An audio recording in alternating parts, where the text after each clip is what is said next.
من دکتر تانیا پوریان، بورد تخصص داخلی و همکارم دکتر هلما سادات شریفی، فارغ التحصیل عمومی. امروز در خدمت شما عزیزان هستیم تا در ارتباط با یکی از موضوعات جذاب برای سرپرستین گربه‌ها با هم صحبت کنیم. پس با ما همراه باشین. توی این قسمت از پادکست می‌خوایم در ارتباط با سوالات رایجی که برای سرپرستین گربه‌ها پیش میاد صحبت بکنیم. از رفتارهای عجیب غریبشون تا نکات نگهداریشون. پس با ما همراه باشین. ویدیو هم تا میتونید شیر کنین. سلام به همه دوستان حیوانات خونگی. آماده ایم با هم یه چیز جدید یاد بگیریم؟ پس برو بریم. خب پس بریم سوال اول رو بپرسیم. چی میشه که گربه‌ها خارج از ظرف خاکشون ادرار میکنن؟ خب ببین، یه سوال خیلی کلی پرسیدی. توی گربه‌ها اولین قدم این هستش که ما بیایم ادرار نابجا یا هاوس سویلینگ رو از یورین مارکینگ یا اسپری کردن ادرار تفکیک بکنیم. که هر کدوم رو بخوام خیلی ساده توضیح بدم، یورین مارکینگ یا اسپری کردن ادرار معمولا توی محیط‌های عمودی اتفاق میفته و به صورت قطره قطره هستش و برای تعیین قلمرو اتفاق میفته و معمولا توی حیواناتی هستش که عقیم نشده باشن.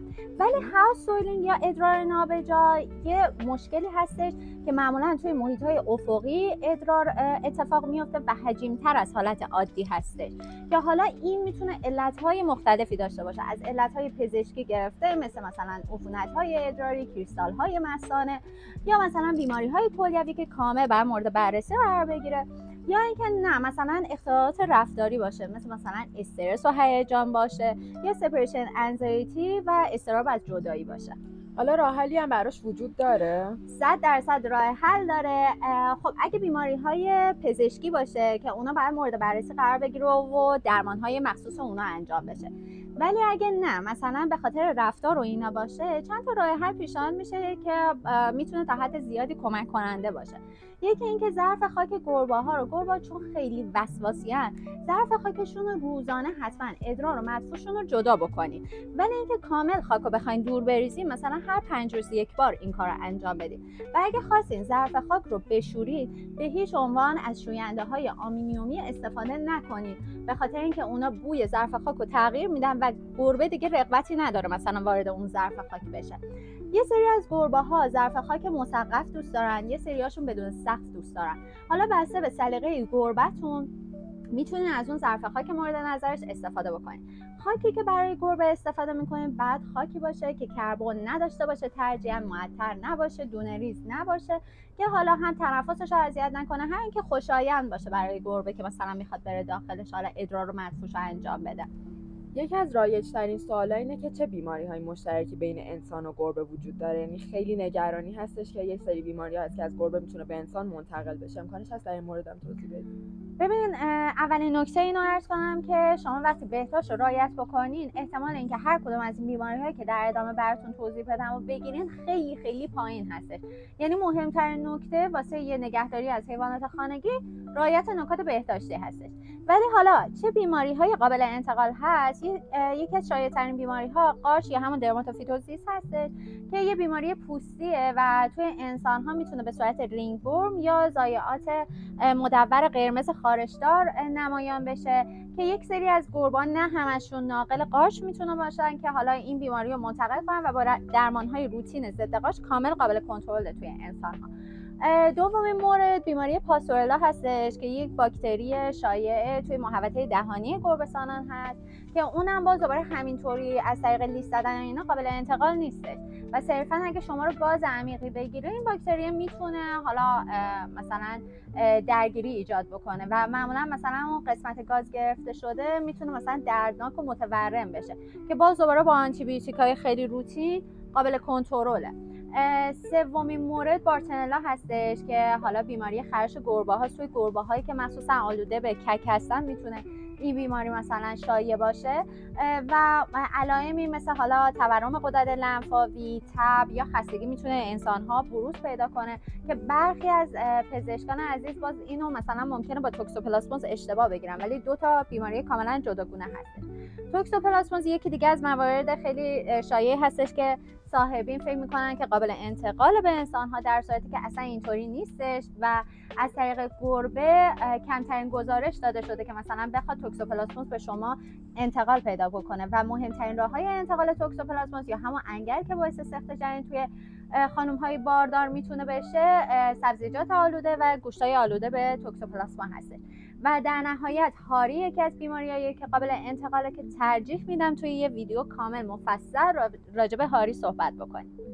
در مورد کرم و انگل و اینا چی؟ کرم و انگل هم باز دوباره قابل انتقاله، ولی باز دوباره اونم برمیگرده به بهداشت ضعیف. یعنی حتی اگه حیوان کرم دفع بکنه، وقتی انسان کاملا بهداشت رو رعایت بکنه، احتمال اینکه انگل بخواد به بدن انسان انتقال پیدا بکنه خیلی ضعیف و پایین هستش. خب یه سوال رایج دیگه که هست این که چه تایمی و تو چه سنی میتونن عقیم سازی رو انجام بدن؟ ببین بر اساس رفرانس ها اگه بخوام کامل توضیح بدم، این که تایم دقیقی نداره عقیم سازی، واسه همین که بین پزشکا یه ذره اختلاف نظر وجود داره. ولی صرفا بخوام خیلی کامل توضیح بدم، اون زمانی هستش که حیوان به اون بلوغ جسمی رسیده باشه و قبل یا بعد از اولین فحلی یا اون نشانه های حالا تمایلات جنسیش بروز پیدا بکنه. بهترین تایمی هستش که شما میتونید عقیم سازی رو توی پتاتون انجام بدین و در نهایت هم که توی یک سری نژادهایی مثل اسکاتیش فولد، چون استعداد ژنتیکی به مشکلات مفصلی و غضروفی دارن، بهتر این زمان یه ذره به عقب بیفته و مثلا 8-9 ماهگی این حالا عقیم سازی اتفاق بیفته که کامل صفحات رشد بسته شده باشه و حیوان مستعد حالا آرتروز یا دفورمیتی های استخوانی نشه. و اینکه حواستون باشه که توی سن پایین وقتی عقیم سازی رو انجام میدین، ممکنه حیوان رو مستعد میکتوریشن یا بی اختیاری ادرار بکنین. و در حالت کلی بخوام باز دوباره بگم، بهترین تایم عقیم سازی خیلی توی اینتروال مثلا مشخصی بخوام بگم، توی گربه های ماده بهتره 6 الی 7 ماهگی باشه و توی گربه های نر 7 الی 8 ماهگی. هست این که اگر کرم دفع کنه گربه باید چی کار انجام بدن؟ خب ببین که به سادگی با قرصای ضد انگل تجاری که حالا داخل بازار هستش میتونی این قضیه رو کنترل بکنی و اصلا چیزی نگران کننده ای نیست. یه سری از صاحبین پت هم بر این باورن که خود قرص ضد انگل باعث میشه که کیسشون کرم دفع کنه، در صورتی که اون کرما توی بدنشون مونده و با مصرف اون دفع میشه. یعنی اصلا یه نشونه ای از بهبود روند بیماری هستش. بسته به اون شدت درگیری انگل، حالا دامپزشک تعیین میکنه که چند روز اون ضد انگل رو بخوان استفاده بکنن و با چه دوزی. خب یه سوال هست این که گربه رو چقدر به چقدر باید بشورن؟ اصلا آیا نیاز هست یا نه؟ ببین گربه چون حیوان به شدت تمیزی هستش و خودش وسواس داره، اصلا نیازی نداره که مثلا شما بخواین ماهی یک بار یا هفته یک بار اونو بخواین بشورینه. ولی اگه حالا خیلی مثلا صاحبین پت حالا اذیت بودن و اینا، میتونن مثلا همون ماهی یک بار بشورن، ولی در حالت کلی 6 ماه یک بار کفایت میکنه واسه شستشو.